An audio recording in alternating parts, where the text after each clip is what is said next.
he's Hacker. Talk about a fried egg. I lasted about 5 minutes out there. I said, to heck with this. I'll do this in the morning. And I don't have any inside information. The lady that did it, she got in there. She made it happen. And he doesn't shy away from opinion. And I do enjoy drinking cold beer at ballparks. So if that makes me a baseball fan, then I'm a diehard baseball fan. It's Hacker After Dark on 1010XL. And a very good Monday evening to you, Jacksonville. It is Hacker After Dark, 1010XL, 92.5 FM with Dylan Denmark. The Hacker Ryan Green with you. Glad you are with us. A Monday evening where, well, we're going to react to the Jaguars' loss to Cincinnati, no question. And just the interesting subplots that came out of that game. The issue with Brian Thomas Jr., the Liam Cohen, Trevor Lawrence interaction, the absolute baloney sausage. It's the only BS I can use on this radio show. Baloney sausage pass interference call against Travis Hunter that ultimately cost the Jaguars the game somewhat. Jake Browning still had to drive another, 40 yards for the game-winning touchdown, but the game should have been over because Hunter knocked that ball down. I do not believe that was pass interference. There's a lot to get into. At the end of the day, it's a lost opportunity.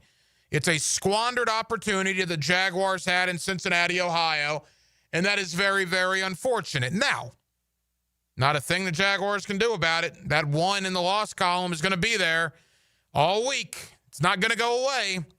You just have to move on. And you move on to Sunday when the Houston Texans roll in, a Texan team that's playing right now against the Tampa Bay Buccaneers, so it will be a short week for Houston.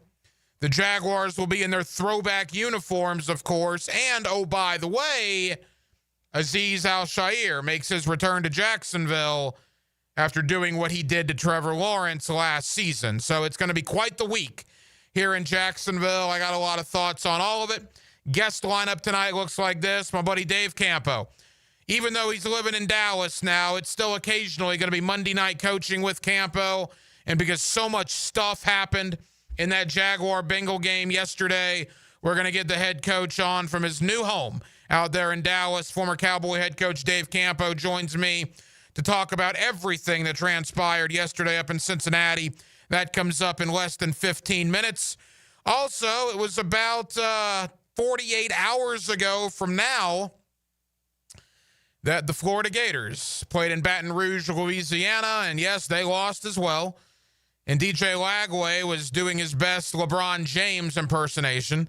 Not one, not two, not three, not four, five. A 5 spot for interceptions. You know, sometimes I told you so just doesn't quite do it. And I'm not going to proclaim that I predicted DJ Lagway to be bad this year. But I did tell you, and the good thing about our show is there's video proof that Denmark I happened to tweet out Saturday night after the LSU game. I don't know if you saw that or not. There is video proof of things that I say before the fact. And I said in late June, early July, here's a guy with 12 touchdowns, 9 interceptions, completing 60% of his passes last year. Why are we assuming this guy is going to be a Heisman finalist? Let's actually see something. Well, we saw something in Baton Rouge. It wasn't good, but we saw it.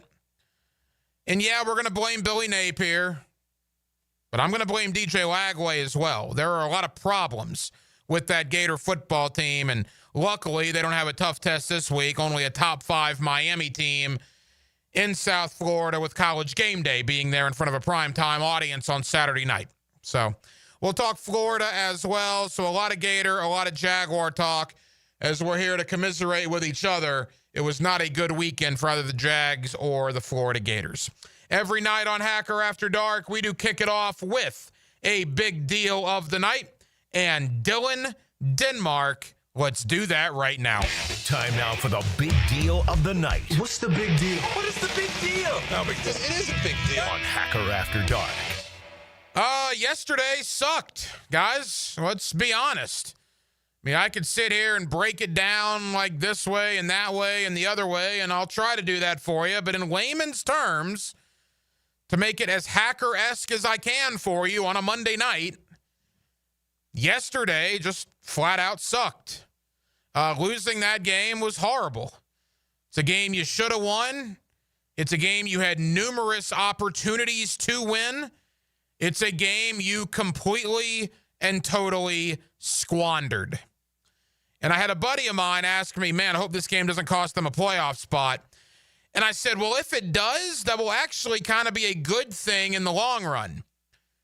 Because if that game were to cost you a playoff spot, well, that means you're going to win 8 or 9 games this year, which would be a good thing to have happen. And if that is the case, hopefully that isn't the one game that keeps you out of the postseason. But there's really no way to sugarcoat it. There's no moral victory when you lose to Jake Browning. Now, if you would have lost to Joe Burrow in the same exact scenario yesterday, well, then it'd be a much different conversation here tonight. That would just have been one of the best quarterbacks in the league just beating you. Okay, you could live with that. But you lost to Jake Browning. And you lost to Jake Browning with Jake Browning throwing 3 interceptions. How do you lose that game? Well, you lose the game if your number one wide receiver doesn't give maximum effort. More on that in a moment. You lose that game when your $10 million free agent wide receiver drops a ball in the back of the end zone that hit him right in the hands.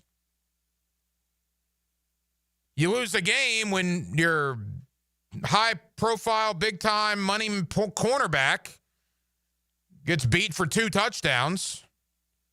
There's plenty of blame to go around.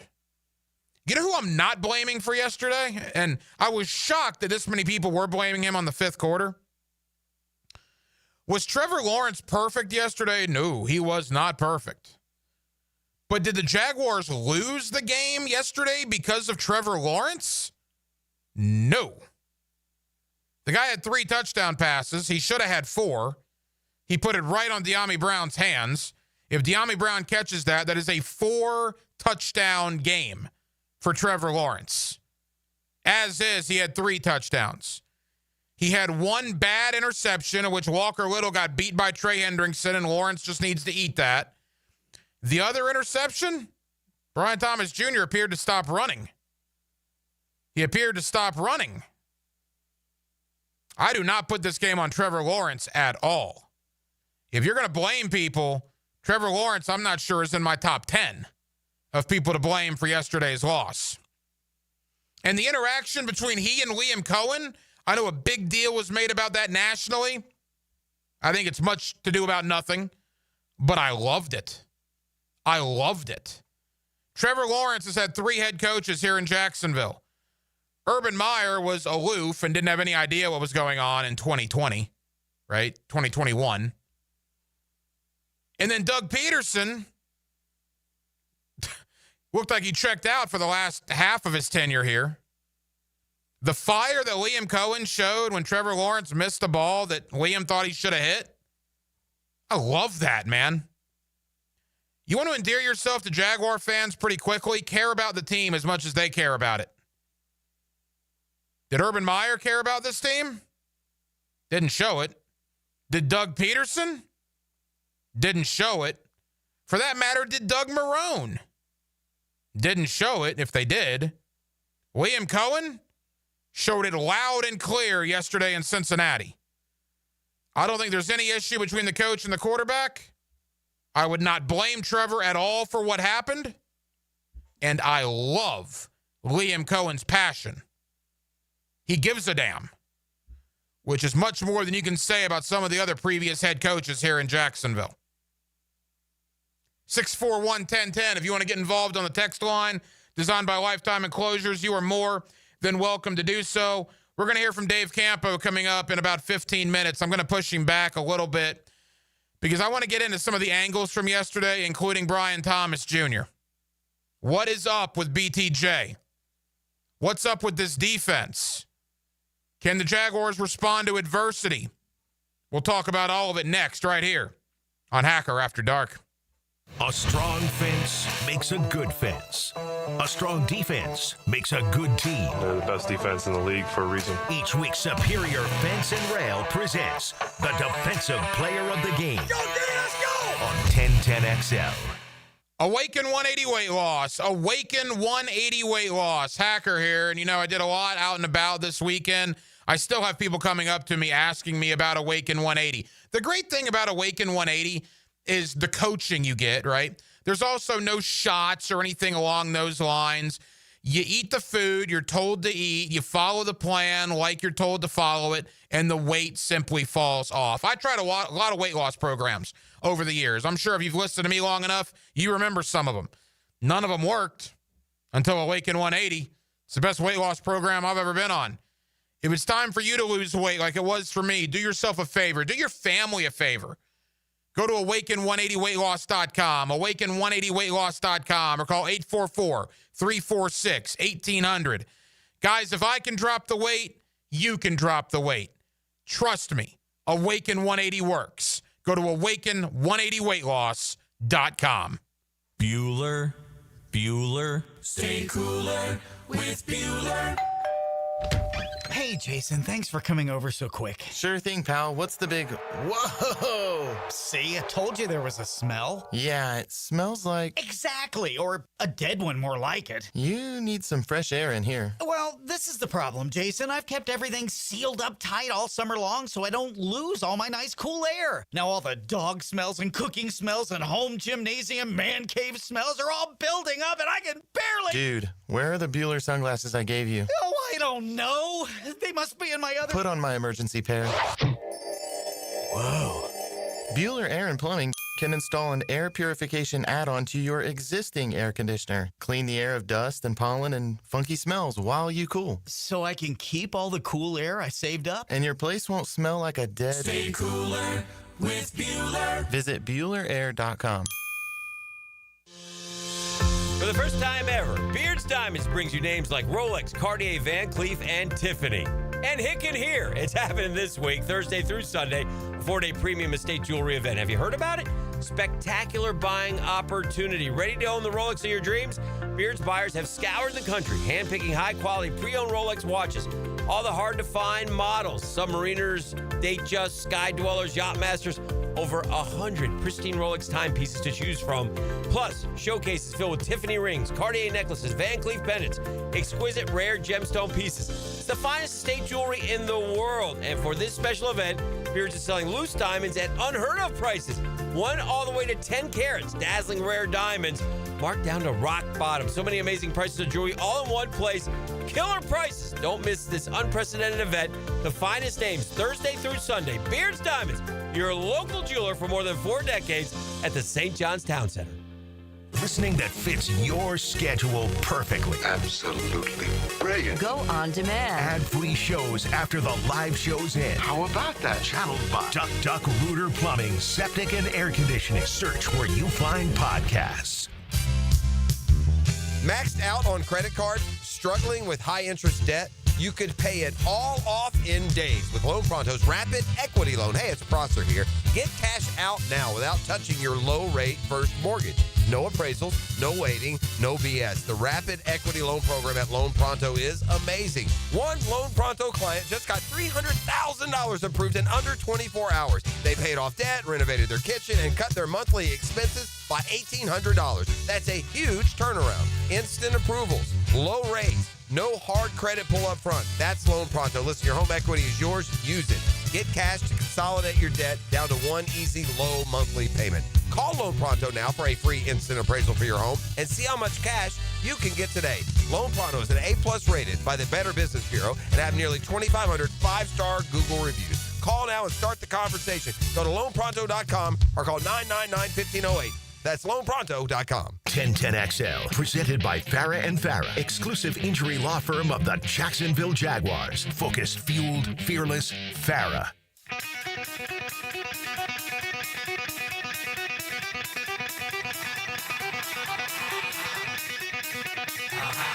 Hacker After Dark on 1010XL. Tampa Bay 14, Houston 10, nearing halftime. Monday Night Football. Remember, there's a game on after this one, too. Raiders-Chargers at 10 o'clock. A little Monday Night Football doubleheader. I would expect Houston to come back and win this game in the second half, because if they don't, you want to talk about a desperate football team coming in here to Jacksonville on Sunday. I don't know statistically what it is, but I would imagine if you start 0-3, that might be curtains for you, at least for a division title at least. So the Texans 0-1. They are losing right now to Tampa 14-10, nearing halftime. All right, back to the Jaguar game yesterday. Got a lot of thoughts on a lot of issues. We'll start with the Brian Thomas Jr. situation. This was Liam Cohen earlier today at the Miller Electric Center. This was not after the game yesterday. This was today, talking about BTJ and if he will talk with BTJ about yesterday's performance. Yeah, we're going to have a conversation here shortly. I think ultimately, I know he's kind of got he's got a couple things going on, had a wrist injury going into the game, and, did that have play a part in some of this stuff? I've got to go talk to him, but, I think he's aware of it and needs to, have a better week this week. I think he understands what's at stake. He understands what's going on, and we got to go get to the root of it. See, now here's the issue, and it's not really an issue. It's not an issue for the fans. It's not an issue for the media. It's an issue for the Jaguars and primarily Brian Thomas Jr. I did an interview in Kansas City earlier today, and I did a podcast in Seattle earlier today. And on both shows, one of the questions I was asked to me is, what's going on with Brian Thomas Jr.? Because videos in today's world of social media get tweeted out or messaged out, whatever. And look, that was a bad look for BTJ yesterday. It looked like he made business decisions not wanting to get hit.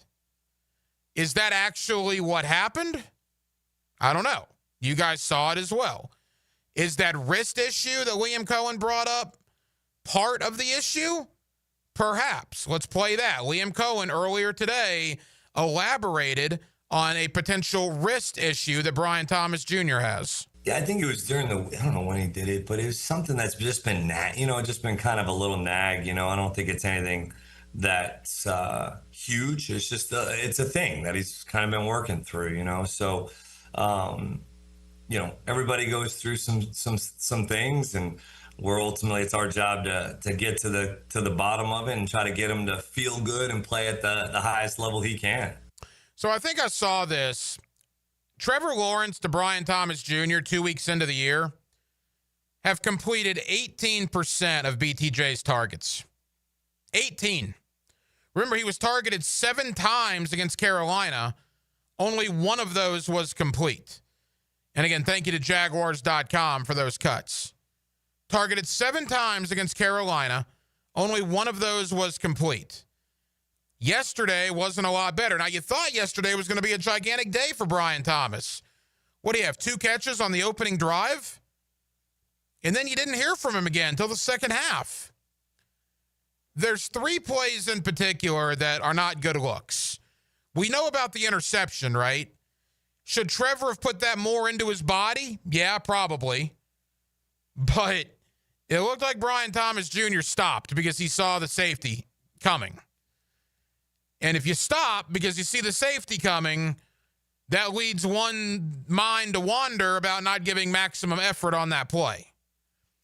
The one in the end zone was maybe even more egregious when he only put one hand up to try to catch it, and he appears to be ducking to avoid contact in the end zone.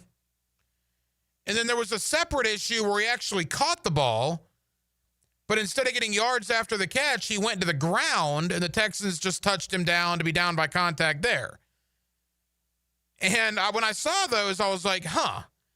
And then obviously a lot of people saw him. It became more of a talking point. Now here we are. Is Brian Thomas Jr. alligator arming balls? Is he, making business decisions to not get hit? Is he avoiding contact? And Liam Cohen was obviously frustrated about it yesterday. Said he was going to have a conversation with Brian Thomas Jr. about it today. What's going on? I mean, here's a guy that almost had 1,300 yards last year, found the end zone 10 times, caught, 87 passes. And now it's like, can you trust throwing Brian Thomas Jr. the ball? And we talked about this offseason. A lot of Brian Thomas Jr.'s success last year came after Trevor Lawrence got injured. Remember, a lot of BTJ's damage, catches, receiving yards, touchdowns, etc., was with Mac Jones and was not when Trevor Lawrence was the quarterback. There does seem to be a disconnect there, which is really a shame. When you got a 25-year-old Trevor Lawrence, a 22-year-old Brian Thomas Jr., I mean, that connection should be thriving. And it's doing anything but. So that was the big issue. We've already talked about the Cohen-Trevor Lawrence situation. A lot's being made about that nationally. I think that's bunk. I think that's nothing. That's clickbait is what that is. I think Trevor and Coach are fine. And I love Coach's passion. Again, Urban Meyer and Doug Peterson, Trevor does something bad. They were just staring at, the sky, wondering what they were going to have for dinner. William Cohen was pissed. And I love that. And maybe that's exactly what Trevor needs. The Travis Hunter defensive pass interference, complete and total baloney sausage. Why do I say baloney sausage? Well, that's a BS term that I can actually use on Hacker After Dark. So that's what I'm going with. That was a baloney sausage call by that ref. That's being in Cincinnati. That's the Bengal sideline whining. Terrible call. Absolutely atrocious. Did it cost Jacksonville the game? It didn't help. Now, I will remind you that Jake Browning still had to go, 40 yards, which he did. Jacksonville could have easily stopped Cincinnati after that. They did not. But that should have ended the game. Ridiculous call by the ref. But I think in a 17-game season, and I've said this in the past, and we'll do it week by week. In a 17-game season, you're going to have calls go for you. You're going to have calls go against you. If you add them all up, when the season comes to an end, it's probably going to come out to roughly the same amount. There will be a game coming up where Jacksonville gets the benefit of a call and the other fan base is furious. That's the way it is. Is the league out to get Jacksonville? Well, I don't know. Is the league out to get Denver? Did you see how Denver lost yesterday? Oh, my gosh. A leverage call on a missed field goal to end the game. Indianapolis personal foul with no time left. That's even more brutal than the way Jacksonville got the business from the refs. It happens to every team. It'll happen for Jacksonville against somebody else at some point. They usually even out. But I can understand you as a fan base being pissed about it right now, because I am too. And that brings me to adversity. William Cohen has talked a lot about adversity. How are the Jaguars going to respond to adversity? Didn't respond to it well last year. The ETN fumble, I don't know if they ever responded to that the entire season, to be honest. Here's the Jaguar head coach earlier today at the Miller Electric Center. Talked about the team facing adversity for the first time in 2025. Anytime you lose, it becomes somewhat of adversity, right? Because the result that we're striving to achieve, we did not meet. So we can say that. And I mean, like Jordan Lewis said today, he's like, man, this isn't an adversity, guys. We just lost the game. I mean, we didn't get the result we wanted.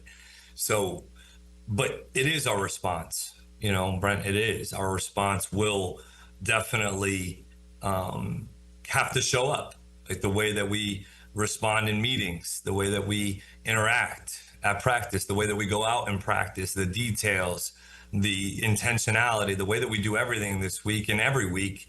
Like I told these guys, nothing is going to change about the way that we go about our business. We did not get the result we wanted. We need to improve every single week. That's the goal. there's a lot of things that we can continue to do to get better. A lot of self-inflicted wounds that we need to improve upon to stop hurting ourselves. But there's no flinch. Like there can be no flinch. It's one game. It's not the result. But man, I'm very proud of the way that these guys play. These guys play their tails off. It's fun to watch them compete on Sundays. Like for 2 weeks in a row, and really throughout the preseason, I enjoy watching this team compete on Sundays and being a part of that. That's what I'm actually really interested to kind of continue to see. Again, the thoughts of Jaguar head coach Liam Cohen. Thank you to our friends at Jaguars.com. You want to see how they're going to respond to adversity? Well, here you go. I mean, look at yesterday's game. You got beat by Jake Browning after Browning had already thrown 3 interceptions. Miraculously, you still lost the game. There's questions about Brian Thomas Jr.'s effort. There's questions about the relationship between Liam Cohen and Trevor Lawrence from a national level. And now, you welcome in the Houston Texans on Sunday. A Texan team that has owned you at Everbank Stadium. Owned you at Everbank Stadium in the last decade. Jeff Fisher used to come out and say, this is the Titans' home field. Well, the Texans basically have that right as well. How many of the last 10 here in Jacksonville has Houston won? 7? 8? I'll look it up to get the official number. I know it's a lot. I know it is a lot.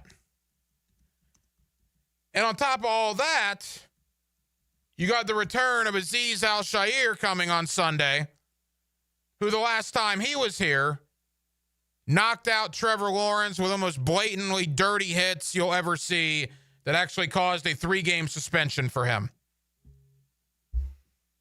Ladies and gentlemen of the Jaguar Nation, this is adversity. But the great thing about the NFL, and I do mean this, we call it a week-to-week league, and man, is it ever. As mad as you are right now, as frustrated as you are right now with that loss in Cincinnati, and you have every right to be, if on Sunday afternoon at 1 o'clock at Everbank Stadium, the Jacksonville Jaguars go out there in their throwback uniforms, and they take it to the Houston Texans, and they put a loss on C.J. Stroud and DeMeco Ryans, doesn't that quickly diminish what happened in Cincinnati, Ohio? Of course it does.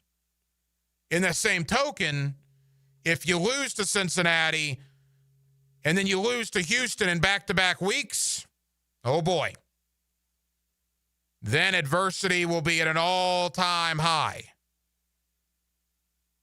There is a ton on the line Sunday, a ton. Liam Cohen wants to respond to adversity.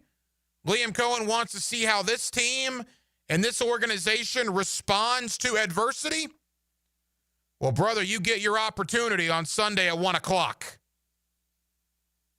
Let's see how this team responds to adversity.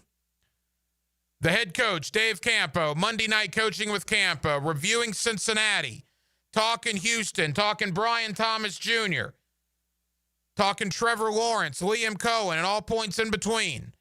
Monday night coaching with Campo next, right here on Hacker After Dark. If you are an experienced electrician looking for your next big opportunity, look no further than the Millard Electric Company, a trusted name in the industry for over 96 years. At Millard Electric, we tackle the biggest projects in the city, offering you the chance to showcase your skills on a grand scale. We believe in rewarding hard work with the best pay, top-notch benefits, and an unbeatable culture where people actually care about each other. Take your career to new heights with Millard Electric Company. Apply today at millercareers.com. Millard Electric, an equal opportunity employer. Brackish Vodka, the spirit of the sportsman and proud partner of the Jaguars, is now available at the Fresh Market Spirits and Wine. The Fresh Market Spirits and Wine is a new adult beverage store offering spirits, wine, beer, and accessories at A1A North in Ponte Vedra, a first-of-its-kind destination for thoughtfully curated spirits, wine, and beer as only the Fresh Market can. And now, you can get Brackish Vodka at the Fresh Market. Brackish Vodka, for whatever your sport is.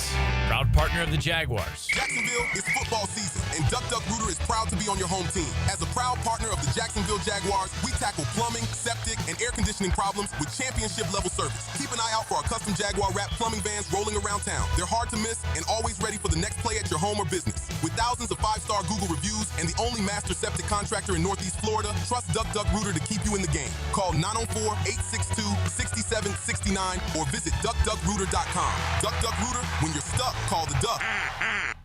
Is your business craving efficiency? Is it hungry for productivity? Then there's a tech solution you should implement now if you want to crush your KPIs and you also want BLTs or burrito bowls or like bagels. It's called EasyCater, one platform for ordering food from a huge variety of restaurants for all your workplace needs. From falafel for the finance team to lasagna for the lunch and learn. Plus tools to help you save time and stay on budget. Ready to nail your deliverables? Order now at easycater.com. Hi, this is Dave Barker. Want to grow your hair back? IHRS, right here in Jacksonville, is the only hair transplant clinic in the Southeast to offer multi-unit hair grafting and the 45-minute PRP treatments. Grow your hair back. Call now for a free in-person evaluation.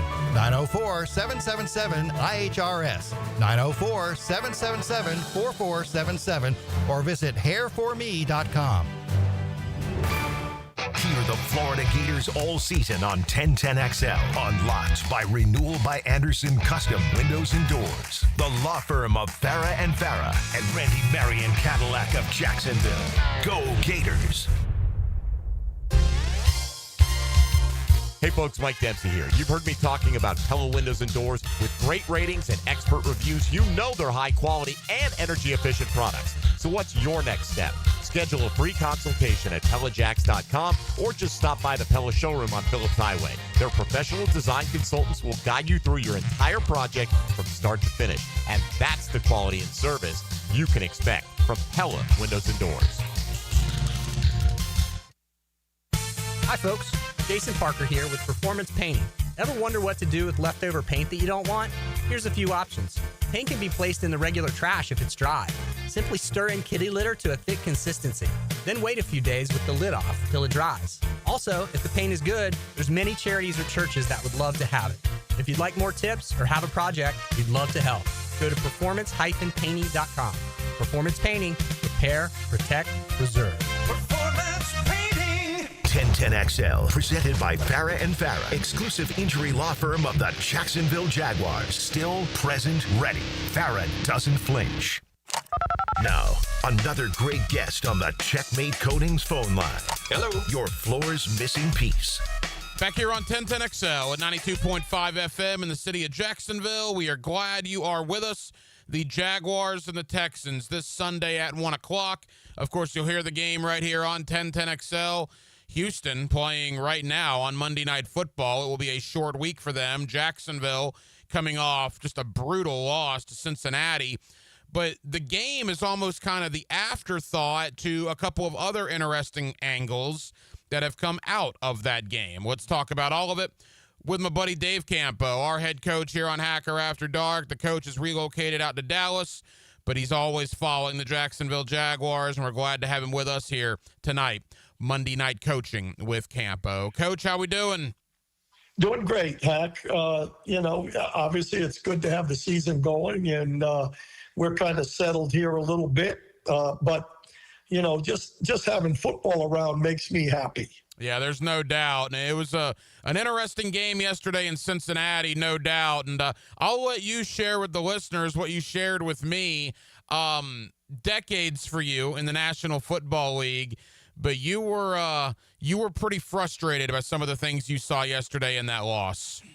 Well, obviously, during the course of the ball game, I'm just like Liam Cohen. I was a little frustrated with how things are going. My wife tells me I got to let it go. I'm not coaching anymore. But I can't. You know, that's just who I am. I do the same thing with the Yankees. You know, they frustrate me. But yeah, you know, unfortunately, we had a great opportunity to win that football game, and we let it slip through our hands. And obviously, it's early. But, you know, 2-0 is a lot better than 1-1. So I was disappointed in some of the things. I think one of the things that is really kind of frustrating everybody is the fact that over 2 games, I believe it's been something like 5 of 19 targets to BTJ that have been successful. And there have been a couple of drops in there. Unfortunately, there were a couple yesterday that I thought, you know, should have been made that weren't. So yeah, obviously that's one of them. And then obviously when you turn the ball over for whatever reason, it hurts you. The Brian Thomas Jr. stuff, Coach, the drop on 4th down was a bad one. But I think people here have much more of a problem with a couple of instances. And again, I want to be careful here. And you've been around for decades, so I'll let you expand on it in the National Football League. But it appeared to me, and to a lot of other people, quite frankly, that there wasn't a great effort given on a couple of those passes that he got, including the second Trevor pick. It appeared that Brian Thomas Jr. might have made a business decision on that play. I mean, what was your takeaway from all that? Well, first of all, let me say this. You know, the game of football is about, you know, offense with receivers, about timing. And to be honest with you, Trevor was a little off yesterday in a couple of throws, one of them which you're talking about. You know, I took a picture of it. I've got it sitting on my phone. That was, in my opinion, as much Trevor's problem as it was BTJ's.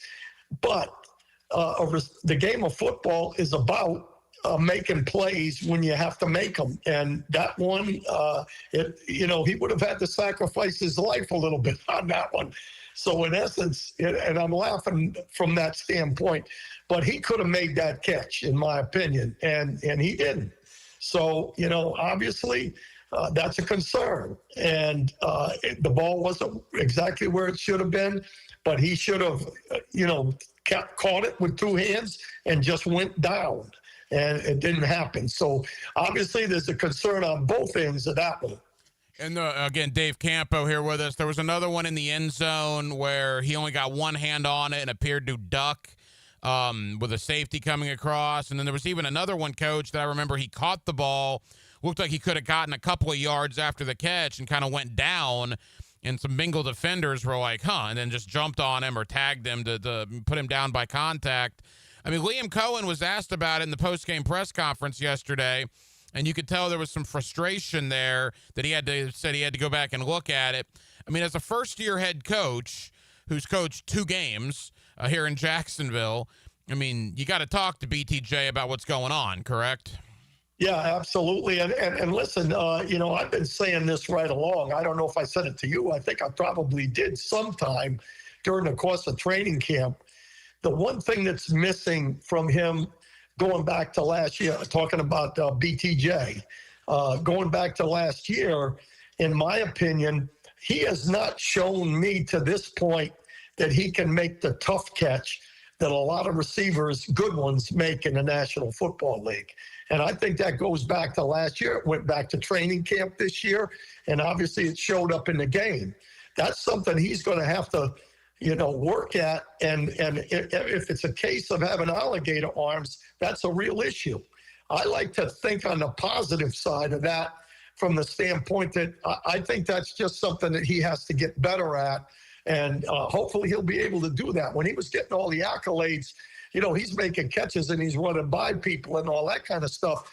But you got to make the tough catches like that one kid did in the end zone on Jerry and Jones. Those are the kind of catches I haven't seen him make. The head coach, Dave Campo, with us here on Hacker After Dark. Coach, there's another instance from yesterday's game that nationally is getting picked up a lot, and that's the interaction late in the game between Liam Cohen and Trevor Lawrence. Liam, you know, pounding his chest, basically telling Trevor to throw the ball into the wide receiver's chest.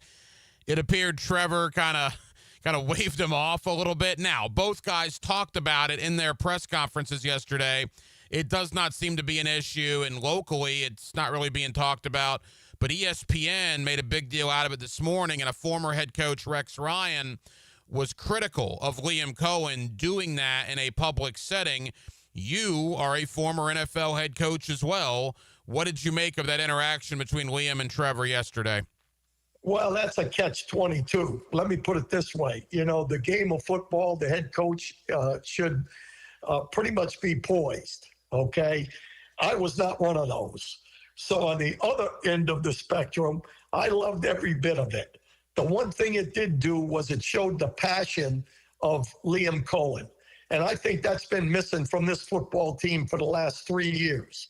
And in my mind, I believe that it's a non-issue between the two of them, but it does rub off on players when you show that you're not going to sit there and let something that is so important, in that case, a critical situation in the game, where he didn't put the ball on the receiver, that should be, you know, that's just happens in the game of frustration. The game of football is emotional. And I think that, you know, Rex Ryan, he's pretty good at talking about all the things that should have done and could have done. Well, he didn't exactly have a great career himself. So I'm saying that that's a non-issue, but I'm excited about the fact that Cohen has that kind of mentality. I believe it'll rub off on Trevor. Yeah, I agree. Look, I mean, Trevor's entire career, he had Urban, who was aloof his rookie year. Doug Peterson, that's just not really who Doug is. I loved seeing the passion from Liam Cohen. I've said that basically since they hired the guy. He's honest at his press conferences. He tells you exactly what he thinks. It obviously matters to him, and people here in Jacksonville are going to notice that pretty quick. If it matters to the head coach, that's going to cement him with this fan base very quickly. So I loved what I saw from Liam Cohen. And maybe, Coach, maybe that's what Trevor needs, honestly. I believe that. I believe it. I believe the whole team needs that. I think that not only shows, you know, we talk all about kind of accountability on all the radio shows and TV shows. They talk about accountability. Well, if you show your emotion, and again, I want to emphasize, you got to be careful during the ball game because every bit of camera's on you. But if you show emotion on accountability, that's not only for Trevor Lawrence, but that's for the entire football team. He's your guy. He's your leader. And you're holding him accountable just like you do the guy on the special teams that misses a critical tackle. Couple of more for the head coach, Dave Campo. I want to get to Houston coming in here on Sunday, Coach. Quickly, as a defensive guy, a defensive back, defensive coordinator, and then obviously a head coach of the Cowboys, defense is your bread and butter. That pass interference on Travis Hunter was garbage yesterday, correct? Yeah, you know, my feeling there is that was a case of an official taking the game out of the player's hands. And I don't like officials in the first place, especially in pass interference, because, you know, as a defensive backfield coach, you know, 9 out of 10 times they call pass interference while the receiver's pushing the guy off with his left hand. You know, so I don't have a problem with them calling a pass interference if that's what they see. But in critical situations, you have to that could have just as easily been a no call. And especially when the DB knocked the ball down. So in my opinion, that was one that maybe it was, maybe it wasn't. But I think in that critical situation, that's a DB, an official trying to control the game instead of the player. Let them play. You know, we hear Liam Cohen talking all the time about responding to adversity. Well, obviously a loss like yesterday is adversity. We saw this team basically crumble after the ETN fumble in Miami last year. A lot of different personnel. We'll see what happens this year. And, oh, by the way, coming in on Sunday, the Houston Texans. Now, they're playing right now on Monday Night Football, but with them coming in means the return of Azeez Al-Shaair. And obviously the last time he was here, a blatant, dirty, cheap shot on Trevor Lawrence that ended his season. Boy, emotions are going to be high in that stadium on Sunday afternoon, Coach. Well, it's one of those things that, what happened last game last year, you kind of put out of your mind in most cases. But I will say the nature of a defensive player is I'm going to show you. And, there will be a little bit of thought on that. I'm sure Campanile will show that clip. It's just, that's from an NFL player. I said defense, but really on both sides of the ball, you're going to let something like that. It's going to be in your mind. I don't think it's going to control the game necessarily, but it is going to be something that is going to be in the back of the mind of every player. And it's a rivalry. It's a division game. It's against a team that has made you look bad at home, to be perfectly honest with you. So this is going to be a really good test. And about adversity, listen, that game we should have won, and we let it out of our hands, this one. So we have to respond to adversity, and what a better chance to do that against the rival of the Houston Texans. As we wrap up, you made a great point. You don't want to cost your team. And there was a lot of different personnel that was not here last year that is on the team this year. But for the guys, Coach, that were here on offense, the Anton Harrisons, Ezra Cleveland, Walker Little, Brenton Strange, ETNs, obviously Trevor. I mean, they got to keep their emotions in check when they see Al-Shaair on Sunday, correct? Absolutely, but even more so, they have to keep their emotions in check about that it's the Houston Texans coming in there. And, to me, this is a game where we've got to, I do believe that I loved the creativity and everything of the play calling by Liam, but at the same time, he probably had a little too much in there with a new scheme, a first game on the road, all those kind of things with the shifts, motions, play changes, loud fans. We're playing at home. So we've got to do what we have to do to win this football game, whether it's got emotion in it or not. It's a big game. There's no doubt. The Texans and the Jaguars Sunday at 1 o'clock. Of course, you'll hear it right here on 1010XL. The head coach, Dave Campo. Coach, always enjoy talking to you, my friend. Thank you, and we'll talk again real soon, pal. You bet. Give a hug to your family. I appreciate it, and I'll talk to you when you call me again. Wherever you go, we go. Those are the rules. I didn't make them up. Download the 1010XL and XL 92.5 FM apps for free on Apple and Android devices to listen anywhere in the world. Maybe the key to the whole plan. Get it? Got it. Good. Get down to the bank Sunday, September 21st, as your Jaguars face off with division rivals, the Houston Texans. Celebrate Hispanic heritage and witness history as the Jaguars take the field for the first time this season in the legendary Prowler throwback jerseys. Lock in your seats now for a 1 p.m. kick by visiting Jaguars.com/tickets or call 904-633-2000. We can't wait to see you at Everbank Stadium. I'm here with Danny Van Sickle, director of the Electrical Training Alliance. Danny, tell me about your program. Hey, Rick. We're a 4-year electrical apprenticeship. Our students start out making over $40,000 a year and right now make over $90,000 a year, including benefits.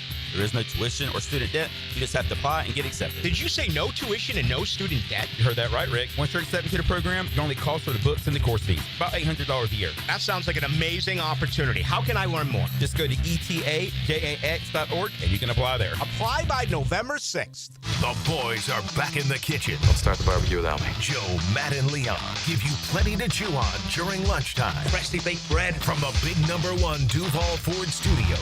Thank you for lunch, boys. Noon to 2 weekdays on 1010XL.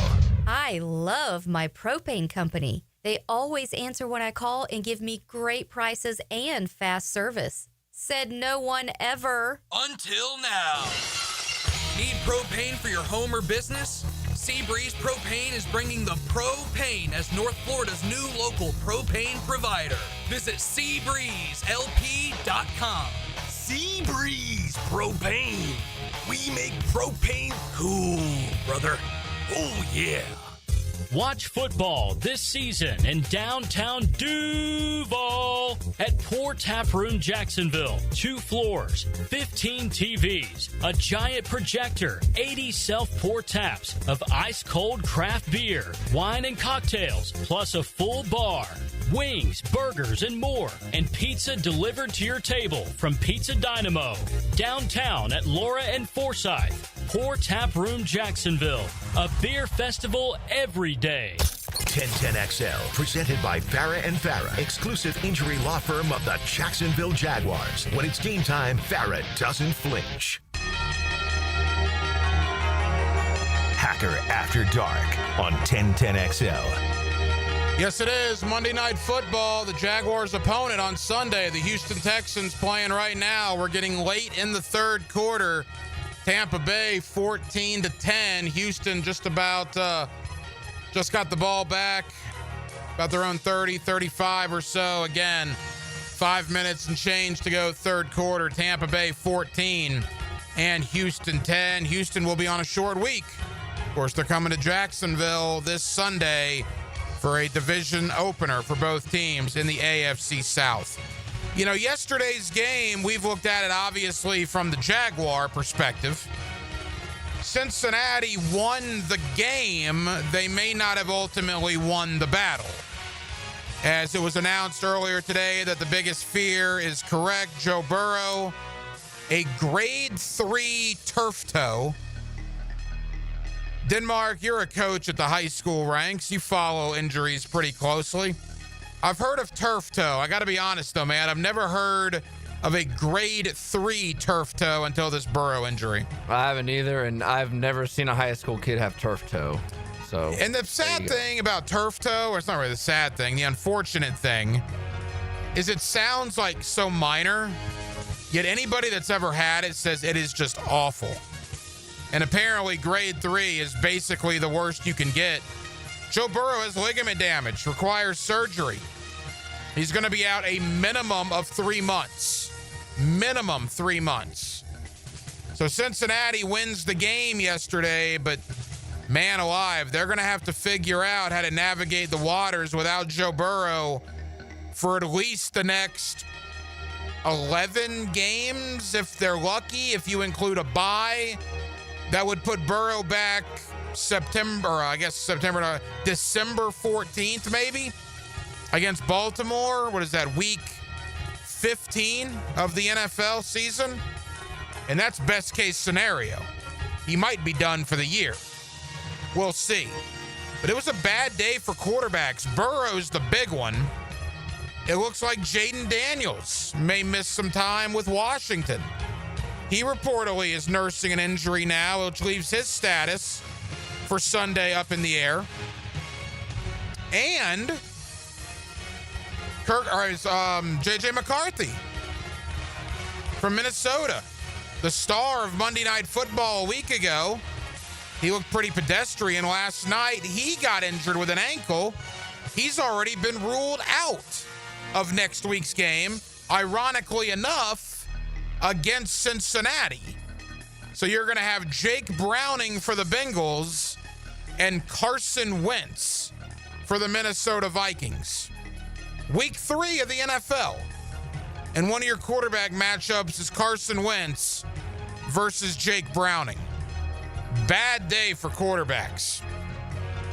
Bad day for our friends from Carolina, the team Jacksonville beat up on in week 1. Did you see this yesterday? Not one, but 2 offensive linemen probably gone for the year. Robert Hunt and Austin Corbett, their starting guard and starting center, both probably gone for the year, at least gone a significant amount of time. Both will be placed on IR. I think Robert Hunt might be placed on season-ending IR. He tore his bicep. I believe there's a chance Corbett could come back, but we're talking 2 months down the road at least. How about that for Carolina? You lose your starting guard and your starting center in the same game. Only 2 weeks into the NFL season. Knock on wood. Again, any silver lining from yesterday, and there's not much, but if there is one, the Jaguars are relatively healthy after 2 weeks. Relatively healthy. You look around the AFC South, again, the Texans playing right now, down 14-10. 4 minutes to go in the third quarter. CJ Stroud just got obliterated. Holy moly, did he get sacked. That Texan offensive line is awful. Tampa Bay is just teeing off. Levante David with the sack. Texans have to punt. Tennessee loses to L.A. They fall to 0-2. And Indianapolis, they win based on a Denver penalty. The final play of the game, Indy misses a 60-yard kick. Personal foul, leverage called on the Denver Broncos. Indy gets it back, drills a 45-yarder. Hey, give it up for Daniel Jones. Daniel Jones is extending his middle finger to a lot of the NFL right now. Who thought Indy would be 2-0 on the year? That's exactly what they are, and in first place all by themselves in the AFC South. 1 hour down, 1 hour to go. We'll take you up till 10 o'clock. We'll keep you updated on Monday Night Football.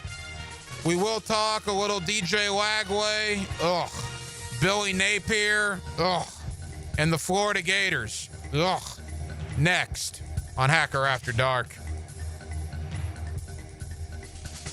We send our best agent in the field.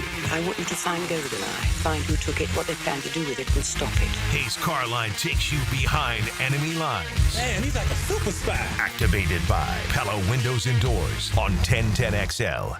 All right, Prosser here, and I've been telling you about Chad and Sandy. They make the promise. Let me show you some of the proof. This is Nicoletta and Daniel in Panther Creek.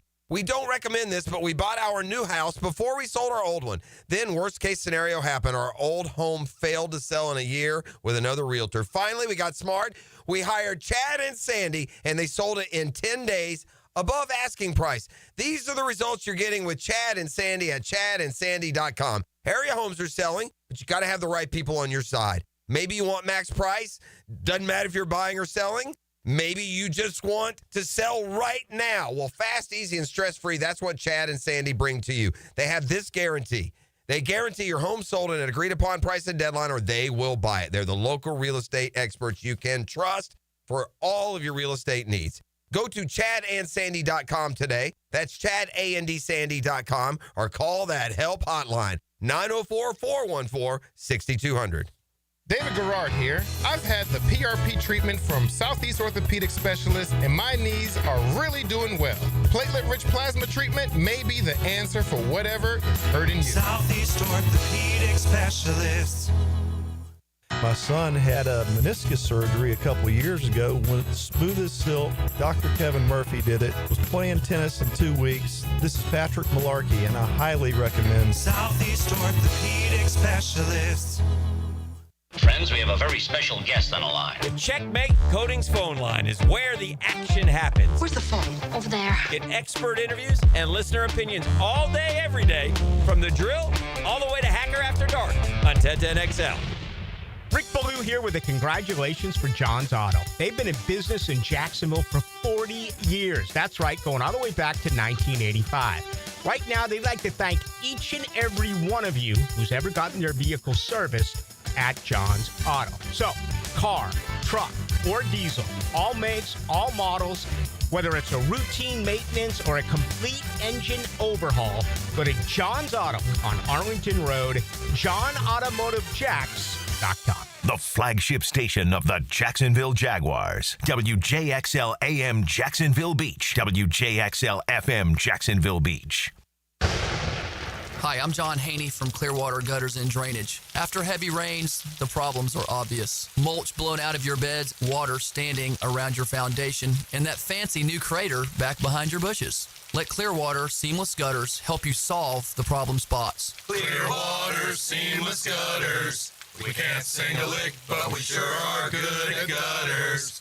And drainage, too. Find out more at clearwaterjacks.com. Hi, I'm Mac with Baker Glass. If you've got fogged up windows, let me help. We'll replace them with clear, insulated units that brighten up your home. People say we're fast, friendly, and reliable. Just check out our Google reviews. Call me today. Baker Glass. No one treats you better.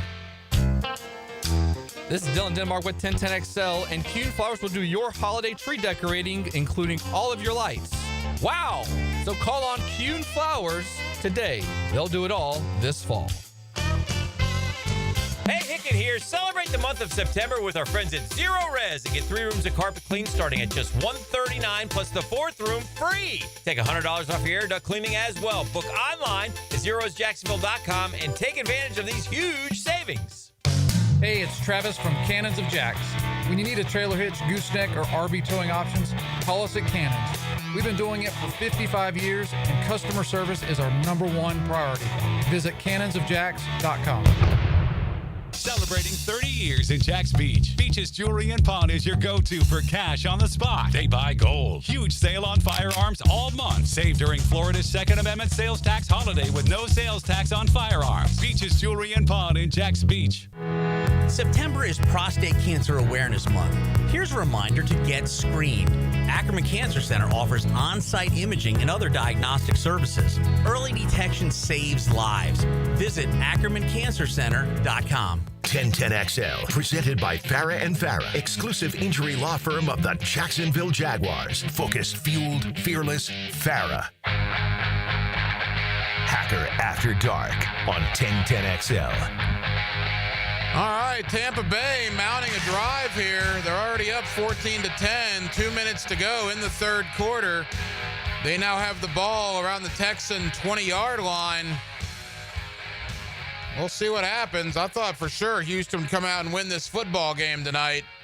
Could the Texans really be 0-2 coming in here on Sunday? We'll see what happens over the next 17 minutes or so. But Tampa Bay looking pretty good right now, up 14-10 and looking to add to that lead. All right, Saturday night in Baton Rouge, Louisiana. We're going to have David Waters of the Gators Breakdown Podcast joining me in less than 15 minutes.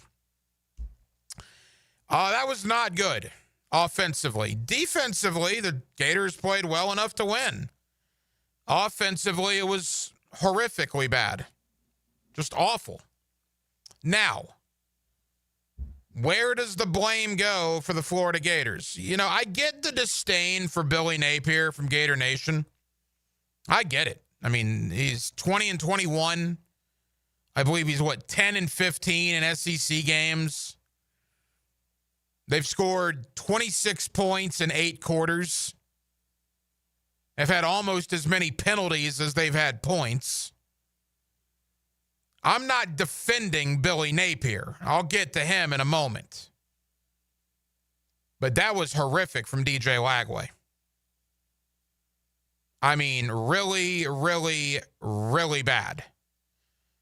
And you say, well, he's not being developed. Okay. You say, well, it's the play calling.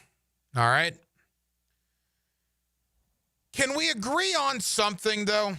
If you don't like Billy Napier, that's fine. That's your prerogative. If you want Billy Napier gone, no problem. I tend to agree with you. But can we agree on something that genuinely, whether you're in middle school, high school, college, or the NFL,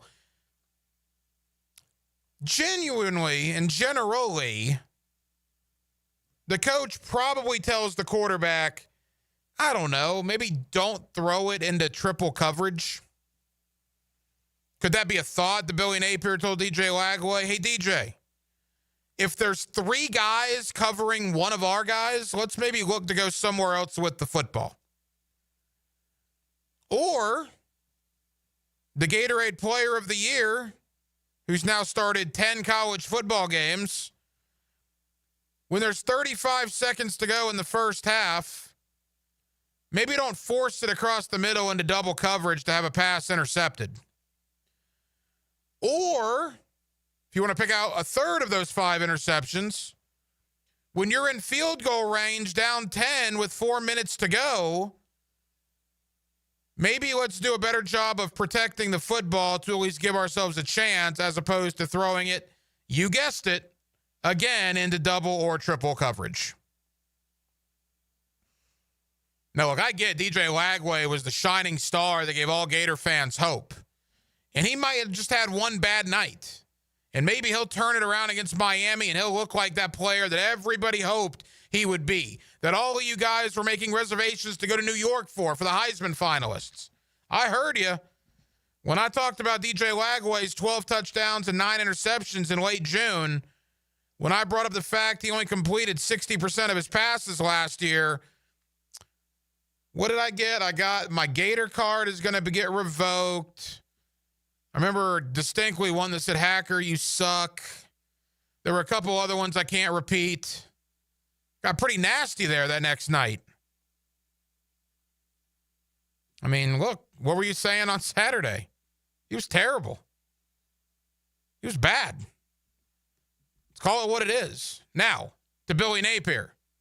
I can't believe he didn't pull DJ Lagway. That's where I fault Billy Napier. After the third interception, I would have yanked him. Oh, you only have a true freshman. Tramel Jones could not have been worse. He couldn't have been. DJ Lagway had one great throw, maybe two. The one to Mizell. Aside from that, Tramel Jones would not have been any worse than DJ Lagway was, particularly in the fourth quarter. Don't you have to send a message to your team?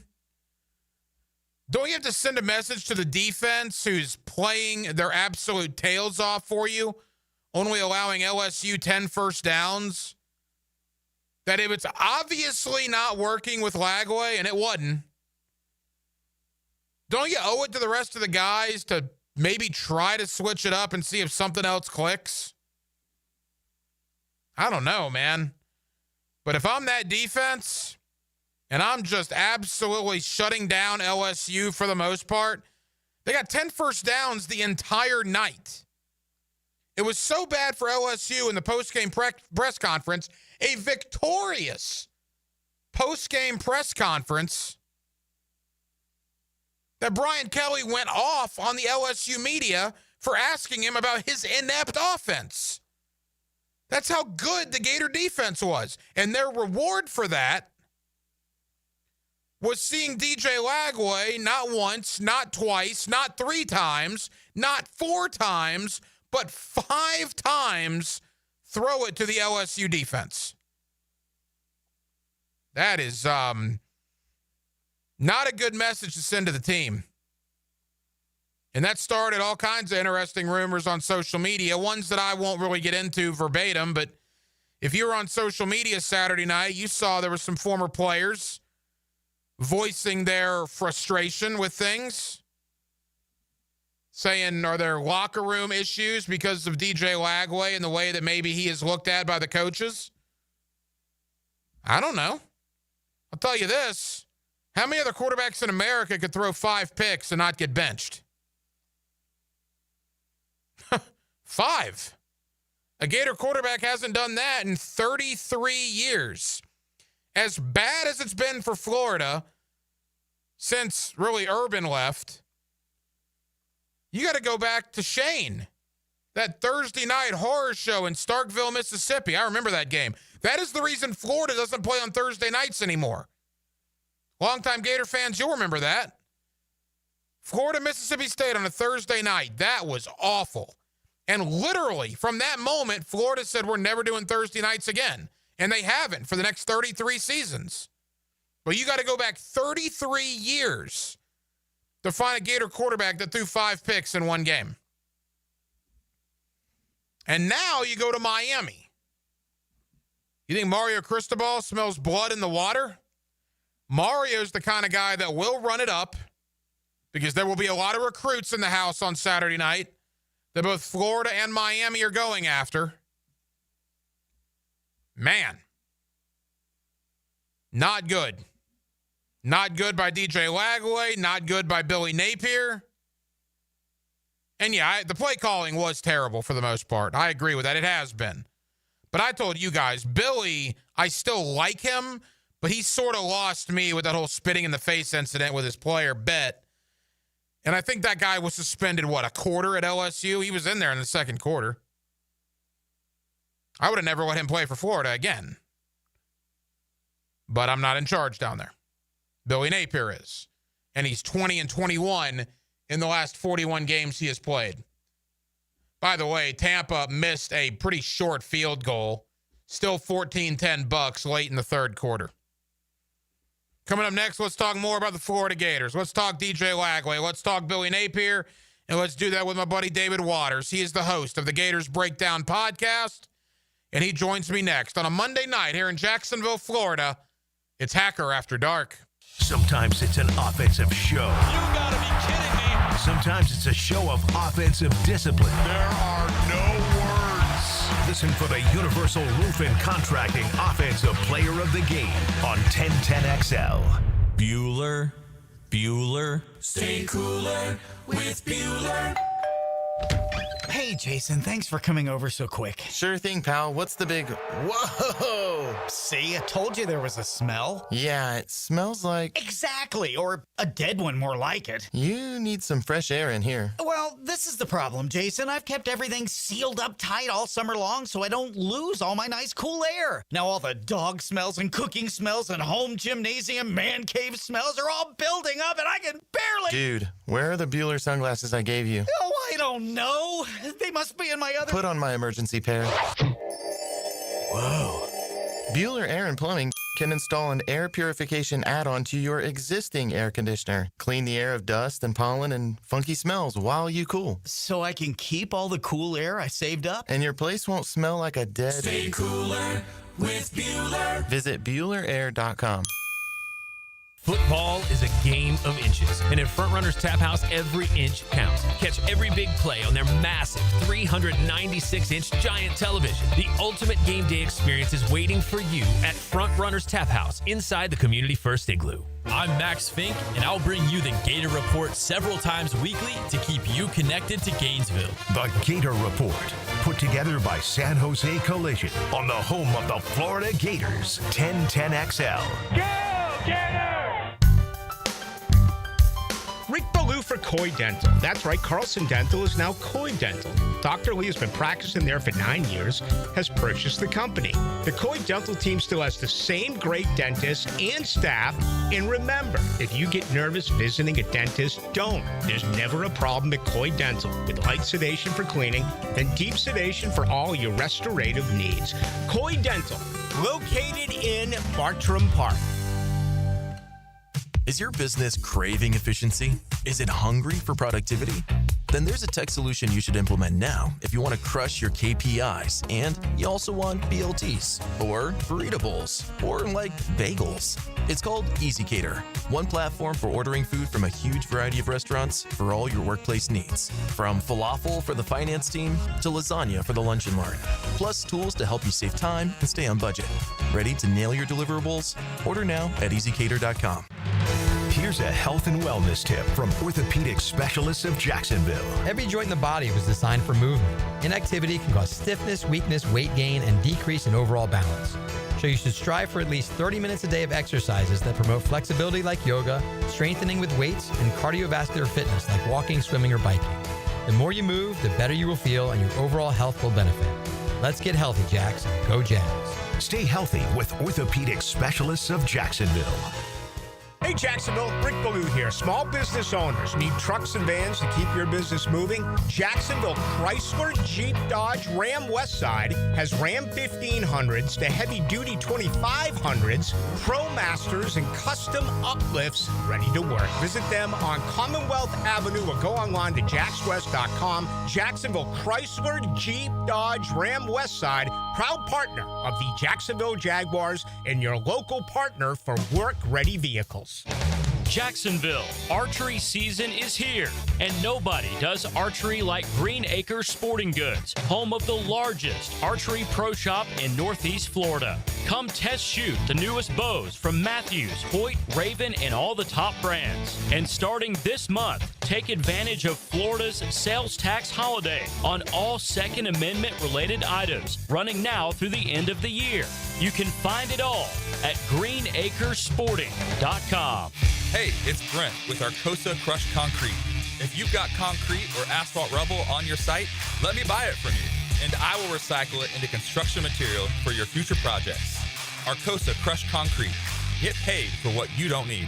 1010XL, presented by Farah and Farah, exclusive injury law firm of the Jacksonville Jaguars. Still present, ready. Farah doesn't flinch. Now, another great guest on the Checkmate Coatings phone line. Hello. Your floor's missing piece. Back here on 1010XL at 92.5 FM in the city of Jacksonville. We are glad you are with us Florida and Miami. Saturday night, of course, you'll hear the game right here on 1010 XL. The Gators at 1-2 and are reeling, to say the least, after a loss to LSU, which DJ Lagway in that game threw 5 interceptions. Big Gator fans are angry. They're angry at Billy Napier, and some are even angry at the true sophomore quarterback. Let's talk about all of it with David Waters. He is the host of the Gators Breakdown podcast, and he's always kind enough to join us here on Hacker After Dark. David, how you doing? Doing good, Hacker. Doing good. Trying to work our way through this, and figuring out what's going on with the Gators, and one more just tough matchup coming up before that bye week. Yeah, it's going to be a brutal stretch here. I think we're all pretty much aware of that at this point. David, I'll get to Billy Napier in a moment. And look, I'm never one to pat myself on the back, and I genuinely mean that. I usually point out when I'm wrong an awful lot more than when I'm right. And I don't know if I'm right necessarily, but I remember this offseason I got crushed for bringing up DJ Lagway's 12 touchdowns and 9 interceptions last year. And I, quite frankly, was more concerned about his 60% completion percentage last season. And I couldn't figure out why Gator fans were making reservations in New York for the Heisman ceremony, because they had already deemed him to be a Heisman frontrunner coming into the year. I'm not saying the kid can't turn it around, but David, I've watched Gator football for, as far as I can remember, 35 years. That was rough on Saturday night in Baton Rouge from the Gator starting quarterback. Yeah, Hacker, it certainly was. And look, he wasn't just Gator Nation, though, just pumping up, DJ Lagway. It's, it was SEC and national media as well, jumping on board for what he did late last year, especially late last year. And then leading part of those big wins over, LSU and Ole Miss. And I think, some of that, Hacker, was, playing good in some of those scenarios while we, certainly know he was really injured. So it was like, okay, well, maybe him coming out of the season, he'll be healthy. He'll be, you take from year 1 to year 2 experience and you expect some kind of jump. Well, obviously he didn't get it, but that doesn't explain all the mistakes that we saw Saturday night. That was, some inexcusable day 1 stuff, interceptions. I mean, you don't throw in the double coverage. You don't throw in the triple coverage. And I think somebody he's frustrated. He's pressing, not, satisfied with where he's at. Since he missed all offseason, and certainly I think even on in the road, that can affect you. But I think he's got to. I think right now just find a way to settle down somehow, some way, and I think not get so frustrated, not pressing so much, but. It certainly was an ugly performance. Like I said, just given those are things you just know you don't do as a quarterback. And Hacker, the thing is, many quarterbacks don't get a chance to throw 5 interceptions. You're pulled after 3, maybe 4 interceptions. But Billy Napier's sticking with him, and that's understandable in some way. Going back to all the reps that he missed, and you probably want to let him try and get those reps and maybe work himself out of it. And that's how 5 interceptions happen. But I think I was talking about this last night with some Gator fans. It's like, at what point do you think about somebody else, even just for a series or 2, to settle him down, but also that performance is not detriment to the rest of the team. Are you throwing the rest of the team away trying to figure out your quarterback in live situations? So there's a lot to figure out with this Florida offense, and it does start with number 2. David Waters of the Gators Breakdown podcast. To that point, you got to ask yourself a question. What message does that send the rest of the team when you continuously throw Lagway out there when he was awful for the most part on Saturday night? I would have to think, and I know there's been some rumors and some conversations on social media from a former player or two that's trying to stir up some stuff in the locker room. Whether that's true or not, from an outside point of view, and I'll make that very clear, an outside point of view, I would have to think the players on that roster have to be scratching their heads as to why Lagway was still able to go out there after the 4 picks. Yeah, and like I said, I honestly think it is. Look, he missed so many reps, so every rep is precious right now. That's how I think they view it.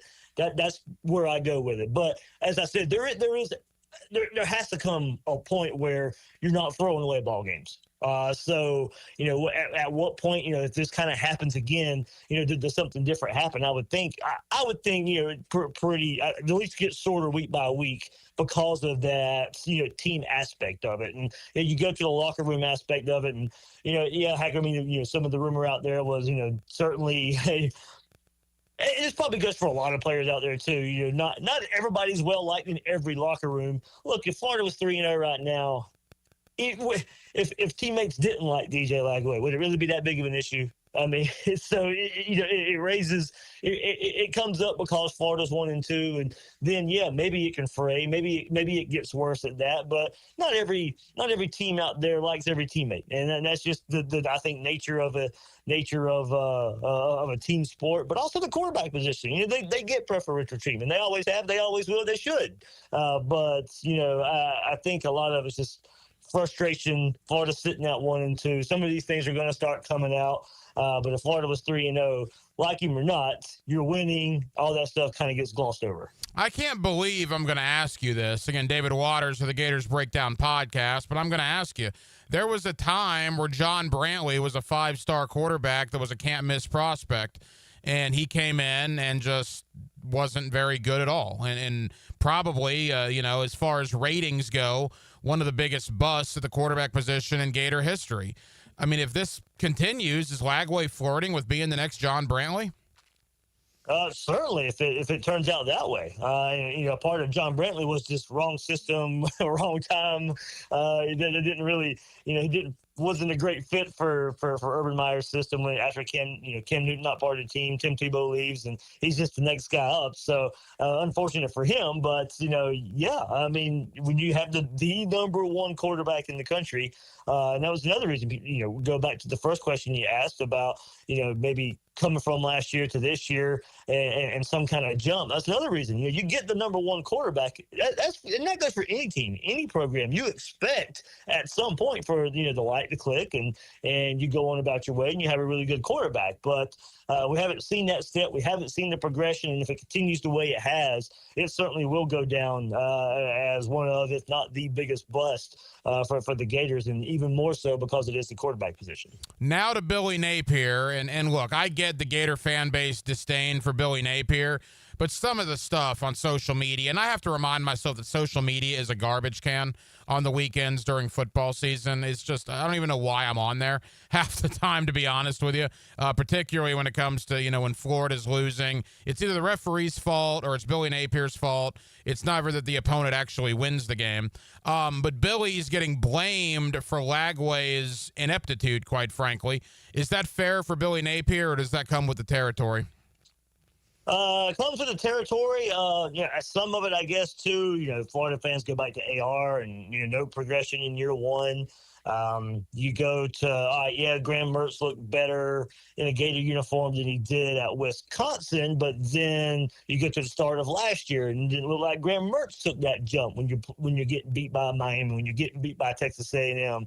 Then DJ Lagway comes in and plays well, but then you follow that up with DJ Lagway not looking ready now in another year under Billy Napier. So I guess some of it comes from that too, and I guess some of it, Hacker, going back to last week's game versus USF, and now this game with LSU. Last week followed a pattern under Billy Napier of offensive ineptitude, costly penalties, things like that. Kind of this week too. Now with five interceptions. Now it's kind of finding a new way to lose, but still the penalties are still something Florida's having to deal with. So it's just, I think when it comes to it, Hacker, this Billy Napier offense does not leave a lot of room for error. So when your quarterback plays that bad, it's going to be hard for Florida to win a game, but still only lost by 10. Still with a chance to win that game. But it just, I think that the fan base has now come to a point to where if it can't happen with Lagway, if it can't happen with a quarterback like this, and he might even be regressing in some ways, in what ways can it really get better when this offense hasn't necessarily been explosive through Billy Napier's tenure so far anyway. And don't get me wrong, Billy lost me when Bet, the defensive tackle, missed, a quarter after spitting in his opponent's face against USF. I said this last week, David, that kid would have never played for me again if I was in charge at Florida. I was just repulsed by that. That is not what the University of Florida represents. And to, quote, handle it internally, and I literally think he was suspended for the first quarter, and then he was allowed to play against LSU, I thought was ridiculous. And Billy's offense, look, they've scored 26 points. I think they've also had 20 penalties in the last 2 weeks. They have almost as many penalties as they have points on the scoreboard. It's a disaster right now. And oh, by the way, you go to South Florida this week to Mario Cristobal and the Hurricanes. They smell blood in the water. National TV, College Game Day is going to be there. Cristobal's the kind of guy that would be willing to make a statement and run up the score on his in-state rival for recruiting purposes. I mean, could this be bad on Saturday night down in South Florida for the Gators? Yeah, Hacker, it could be really bad for the reasons you mentioned. Game day's gonna be there. Look, there's gonna be a good portion of game day that's just piling in on Florida, even more and rightfully so. So it'll start there, and then transitive property, of course, will get you in trouble with football a lot. But for right now in a young football season, we do have the similar results versus USF. Well, Florida lost to USF. Miami just is coming off destroying USF a week after Florida, took that loss to USF. So, you have a common opponent to kind of go by right now, too. And, so far early this season, we had a common opponent in some SEC play with South Carolina and Vanderbilt both playing Virginia Tech, and South Carolina destroying Virginia Tech, and then a week later, destroying South Carolina. So, a lot of people were kind of looking at it the same way, I think, with this triangle of Florida, USF, and Miami. But as you said, Hacker, Miami coming off of last year, 41-17 victory over Florida in the Swamp, too, certainly, I think, smells blood and has a chance to maybe even put the final dagger in Billy Napier's career at Florida. So, it's certainly a team down there, and they're playing good. I think not just forget about the Florida aspect of it. It is national TV. You got game day. I still think there's a lot for that program themselves to prove after they faltered late last season. So they're going to kind of, I think, try and continue the momentum that they have from early this season with a win over USF and Notre Dame, and now trying to get one over an SEC team in Florida, and just kind of continuing their progression in Mario Cristobal's fourth year. David, we got 30 seconds. They play Miami. They have a bye week. Then it's Texas A&M, Mississippi State, and another bye before Georgia. In your opinion, if I ask you right now, is Billy Napier coaching the Gators for that Georgia game? I'll say no. I think it will take place either this coming up bye week or the bye week before Georgia. I agree. If it's bad against Miami on Saturday, there may be some activity down there on Sunday, right? Yeah, I mean, two programs already, with Virginia Tech and UCLA. So we see programs already making moves. Unbelievable. David Waters, the Gators Breakdown Podcast. David, tell the good folks here in Jacksonville, the Gator fans, about the Gators Breakdown Podcast and what you'll have this week coming out before the Miami game. Yeah, for sure. Miami preview as well. But then also, Hacker, my co-host Will Miles, we'll get together on Monday night for an episode. I know he's on your show a good bit too. So we'll get together. And, Will's been really high on DJ Lagway. So we'll get his thoughts after this 5-interception performance. And then, of course, just kind of going through it. And we'll see what happens. But available on all the major platforms out there. David Waters, the Gators Breakdown Podcast. David, I know you're busy. Thank you for the time. We'll talk again soon, pal. All right, Hacker, thanks so much, man. In your car, at home, or on your phone, radio play-by-play is where you are. What a game for the Jacksonville defense. 1010XL, Jacksonville's home for play-by-play. Homeowners, storms don't wait, so why should you? Protect your home and your wallet with Universal Roof and Contracting. Save up to 20% on roof replacements and repairs now through September 30th. Financing is available with payments as low as $115. Call 855-ROOF-HELP for your free inspection. Universal Roof and Contracting, protecting your home, building your trust. License number CCC 057165, CBC 1258484. UniversalRoof.com. Are you trapped in a high-rate mortgage, watching your hard-earned money vanish every month? Stop right now. At Loan Pronto, they are delivering the lowest mortgage rates in 3 years. Hey, Prosser here. Loan Pronto's rate reduction home loan program is a streamlined, low-cost way to slash your house payments by hundreds of dollars a month. Lock in at a fixed rate as low as 4.99% APR and close in as little as 2 weeks. No appraisal needed in most cases. And here's the kicker. You can skip your next 2 house payments entirely. Don't wait. Rates this low won't last. Call Loan Pronto now for your free, no-obligation quote. Loan Pronto is amazing. So start now by calling 904-999-1508. That's 904-999-1508. Or visit loanpronto.com to lock in your new low rate and skip those next 2 payments. 999-1508 or loanpronto.com. Equal housing lender, NMLS 1661781. Subject to lender approval, NMLS, consumeraccess.org. If you've been in a big truck accident, you need a lawyer that specializes in big trucks. A lawyer who knows all the federal traffic rules that can affect your case.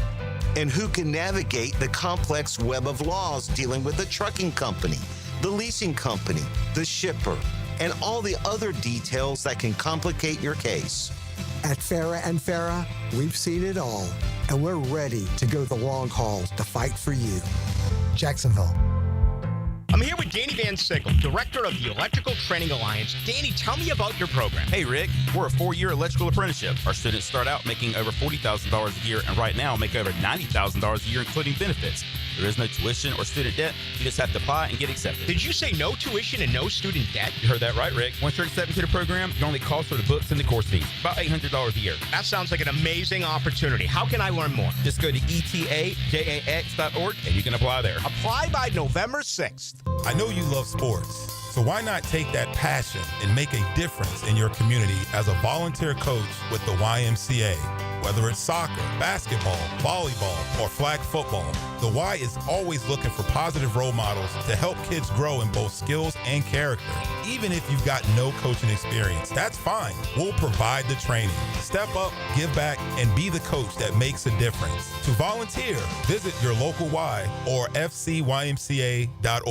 Here's your 1010XL community calendar of local events and nonprofit groups helping people here at home. Tee off for a cause. Join Junior Achievement of North Florida for the Golf Classic September 29th at San Jose Country Club. Help support financial literacy for local students. Find out how at janfl.org. Laugh to defeat prostate cancer at the Comedy and Cocktails Awareness event featuring music, food, drinks, and of course comedy. October 2nd at the Jesse Ball DuPont Center. The average cost associated with childhood cancer is a startling $833,000. This is Tom Coughlin, and September is Childhood Cancer Awareness Month. Help the J Fund raise awareness to help our neighbors and community members tackling this devastating disease. Visit tcjfund.org/September for more information. You can find out how to share your community event at 1010XL.com. 1010XL, presented by Farah and Farah, exclusive injury law firm of the Jacksonville Jaguars. When it's game time, Farah doesn't flinch. Hacker After Dark on 1010XL. Wow, defensive battle, Monday Night Football. Again, the Texans come in here on Sunday. They trail Tampa 14-10, 6 minutes to go.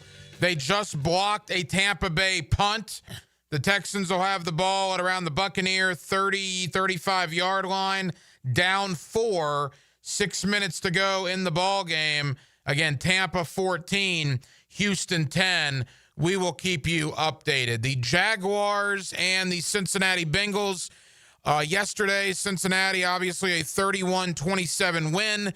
Cincinnati won the game, but they got devastating news this morning as what was feared yesterday became a reality. Joe Burrow is going to be out for a minimum of 3 months. A grade 3 turf toe for Joe Burrow. Unfortunately for Jake Browning, he doesn't get to play the Jaguars every day, because if he got to play the Jaguars every game, he'd be going to Canton, Ohio.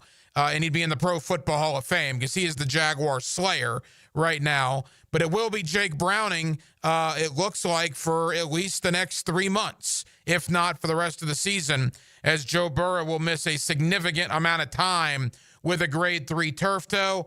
But now the Jaguars have to move on. They got to pick up the pieces from Cincinnati. they got to move on to what is going to be a huge AFC South matchup coming up this weekend against this Houston Texan team, who, again, is in a battle right now with Tampa, down 14-10 late in the fourth quarter. Let's talk Jaguars. Let's talk Brian Thomas Jr. struggles. Let's talk Trevor Lawrence and about this 1-1 start here in Jacksonville. My buddy Jordan DeLugo, Generation Jaguar, he joins me next on a Monday night here in Northeast Florida. We're glad you're with us right here on Hacker After Dark. Hey, Jacksonville, I'm sure by now you've seen our bright green GFL trucks and containers throughout the greater Jacksonville area. We are an industry leader in solid waste and would love the opportunity to earn your business. We are committed to customer service, reliability, and have unwavering focus on safety. Whether commercial or construction, let us haul your waste away. Call 904-760-5880 to get a quote today. GFL, green for life. Florida Gators football on 1010XL is driven by Randy Marion Cadillac of Jacksonville. Renewal by Anderson Custom Windows and Doors. And the law firm of Farah & Farah. Get Gators play-by-play on 1010XL. This Day in Sports History is brought to you by Southeast Orthopedic Specialists. On September 15th, 2020, the Nuggets defeat the Clippers in Game 7 of the conference semis, becoming the first team in NBA history to rally from a 3-1 deficit twice in the same postseason. Instant Keys. You don't have to go to the dealer. Instant Keys comes to you.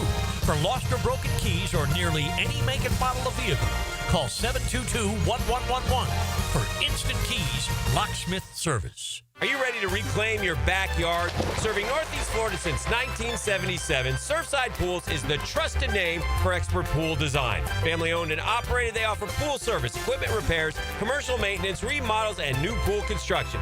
Let Surfside Pools transform your backyard into the oasis that you crave. Are you ready to float happy? Visit surfsidepools.net or call 246-2666. Surfside Pools and Spas, where luxury meets leisure. License number CPC 044080. On game day, you trust your team. On storm day, trust the people's roofer. Morgan Conley Roofing. Born here, built here, staying here. MorganConleyRoofing.org. License number CCC 1333544. 1010XL, presented by Farah & Farah, exclusive injury law firm of the Jacksonville Jaguars. Focused, fueled, fearless, Farah. Now, the cool down from the cool guys at Donovan Air Electric and Plumbing. Fast, reliable, and honest service since '87. Back here on 1010XL and 92.5 FM in the city of Jacksonville. We are glad you are with us. The Jaguars and the Texans this Sunday at 1 o'clock. Of course, you'll hear the game right here on 1010XL. The Jaguars coming off just a mind-numbing loss that so many things occurred in that loss to Cincinnati. Kind of where do they go from here, and are there some issues developing after that loss to Cincinnati? Let's talk about all of it. Jordan DeLugo, Generation Jaguar, always kind enough to join us here on Hacker After Dark. Jordan, appreciate you joining me, man. How you doing?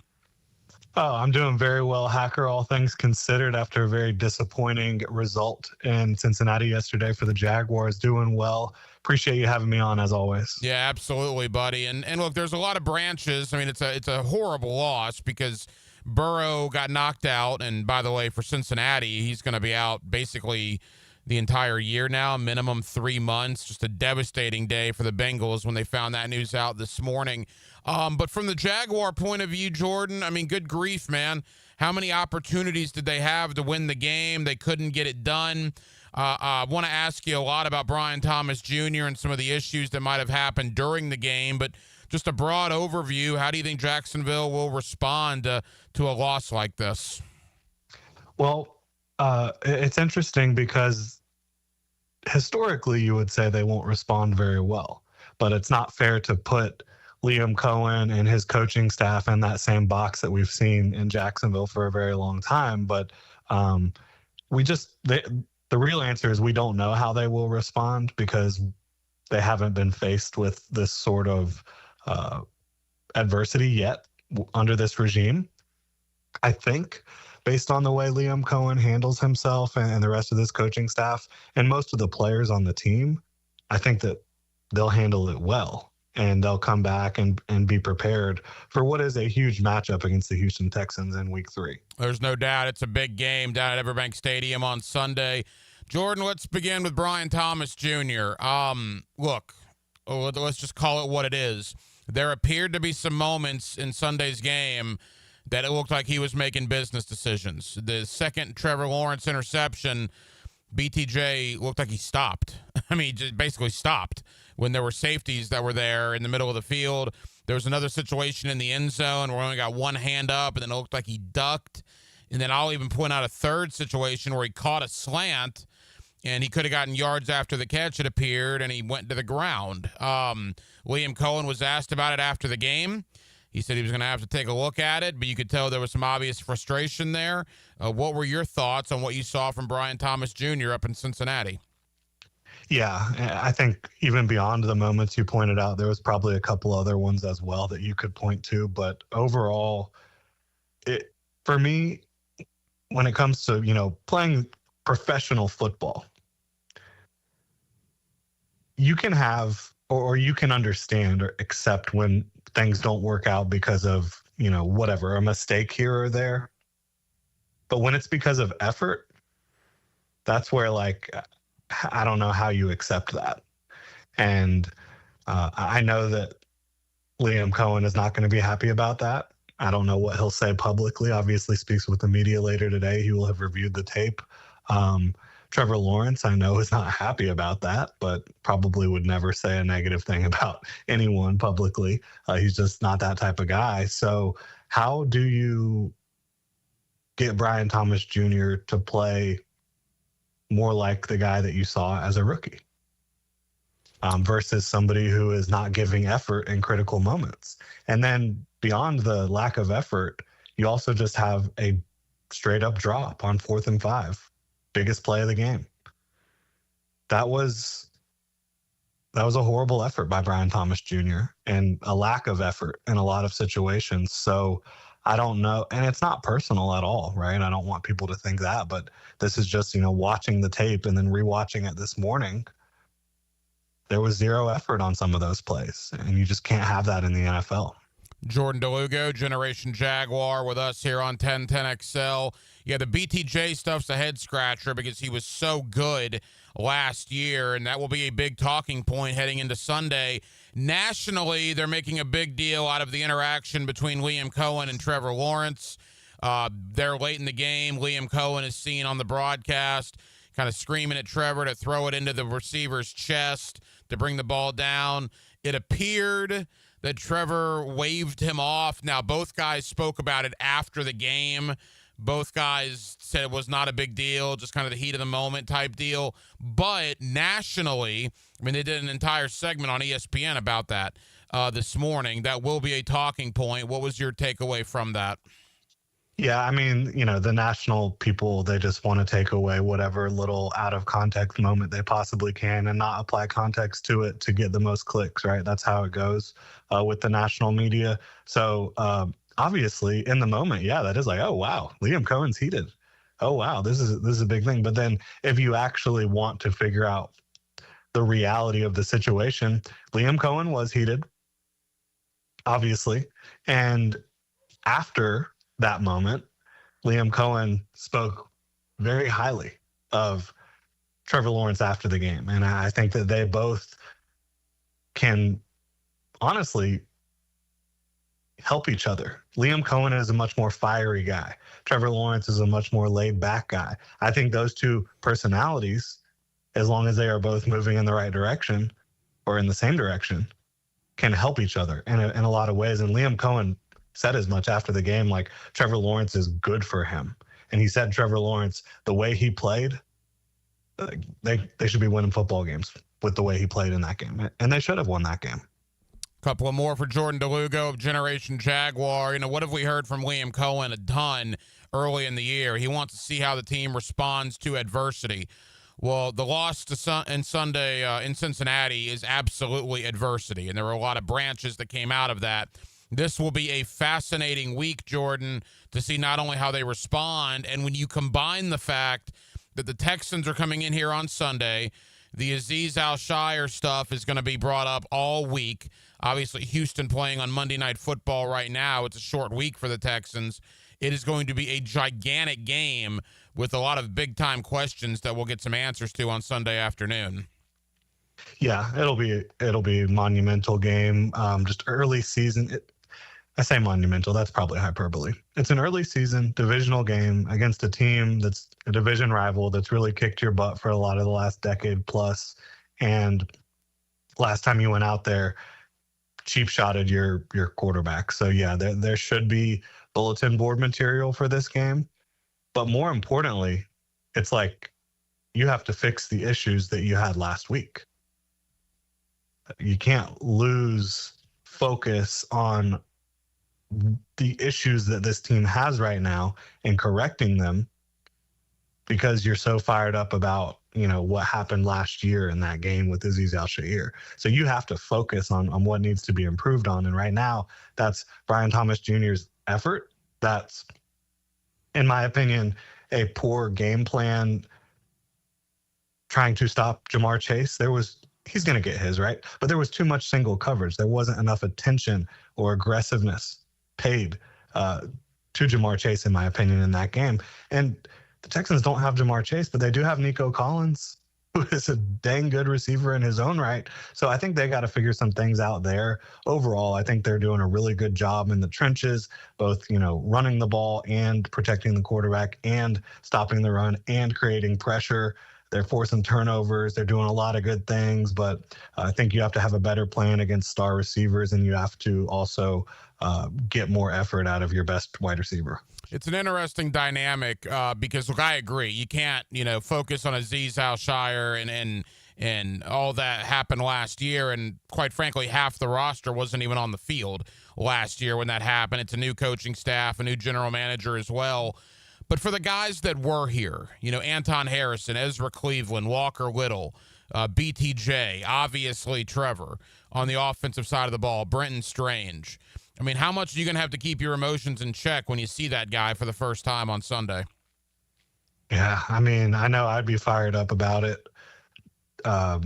And, Brenton Strange will probably have some opportunities to go say hello to Azeez Al-Shaair during the game. And so will Anton, probably some of those offensive linemen. You can't cross the line. You can't compound the issue.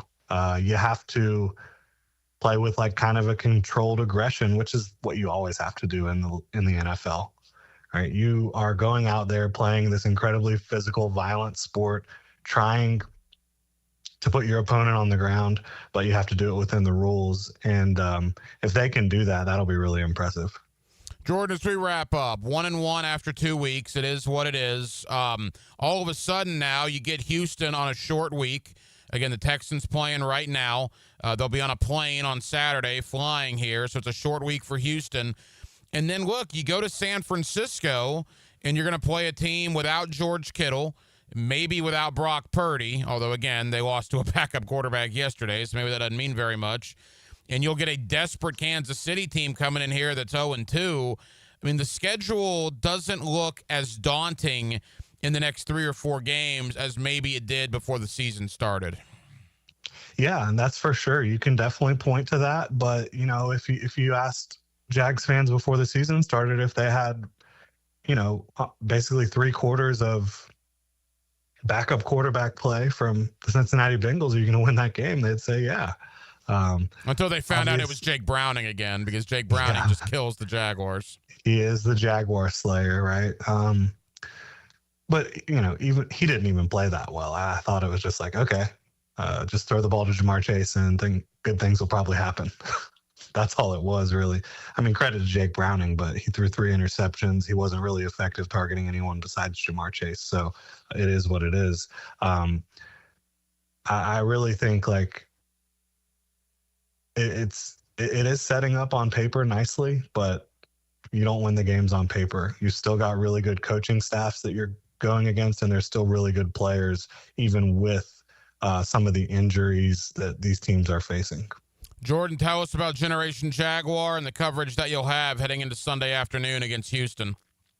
Yeah, all of our content is over on our YouTube at GenJag, GenJag. We're covering every single day, as much as we possibly can, trying to provide, good content that also provides plenty of context, right, to these situations and some nuance, and not just going with the, hottest headline or whatever it may be, like maybe ESPN is trying to do. So yeah, just Jim Jag on YouTube. You can also follow us on whatever your favorite podcast platform of choice, and check out jimjag.com.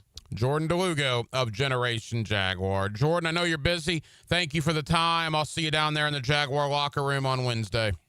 Absolutely. Thanks so much for having me on, Hacker. Have a good one. And thank you to Jordan DeLugo of Generation Jaguar for joining us tonight here on Hacker After Dark to look back on just a mind-numbing loss yesterday for the Jaguars in Cincinnati. The Jaguars 1-1 on the year. Got to get over it quick, though. The 24-hour rule has come and gone. Got to look ahead to what is going to be a big game next week with the Houston Texans. First AFC South game of the year. The throwback uniforms. Azeez Al-Shire will be in the house. Obviously, we remember the last time he was here, what transpired with that hit to Trevor Lawrence. It's going to be an interesting week as we get ready for Houston to come into Jacksonville. So we spent a lot of time on the Jaguars and certainly a lot of time on the Florida Gators as they lose to LSU. DJ Lagway throws 5 interceptions. It was not a good week to be a football fan in Northeast Florida if you're a fan of Florida or the Jaguars, but we'll see if brighter days are ahead. Both have tough tests coming up this week. Florida going to Miami, and again, Jacksonville hosting the Houston Texans. Well, that will just about do it, man. Crazy busy Monday night edition of Hacker After Dark. We certainly appreciate you guys hanging out with us here on 1010XL and on 92.5 FM. We have a ton of people to thank. Jordan DeLugo of Generation Jaguar. Always appreciate Jordan stopping by and talking Jaguar football with us. Thank you to David Waters, the host of the Gators Breakdown podcast. As we looked at Billy Napier's future, we talked about the struggles of DJ Lagway and certainly looked ahead to that Florida and Miami game coming up this Saturday. And back in hour number 1, my buddy Dave Campo, Monday Night Coaching with Campo here on Hacker After Dark as we reviewed the Cincinnati loss and again previewed Jacksonville's next game this Sunday against the Houston Texans. Now, we will be back tomorrow night on a Tuesday, and we will do it all over again beginning at 8 o'clock. Dylan Denmark was your producer tonight. Dylan, great job as always. I'm the hacker, Ryan Green. And again, Jacksonville, thank you for spending part of your Monday evening with us right here on Hacker After Dark, on 1010XL, and on 92.5 FM. So for all of us here on HAD, have a terrific remainder of your Monday evening, and we will talk to you again tomorrow night on a Tuesday beginning at 8 o'clock. A high-performance machine raises eyebrows and holds your attention. I play big-time football.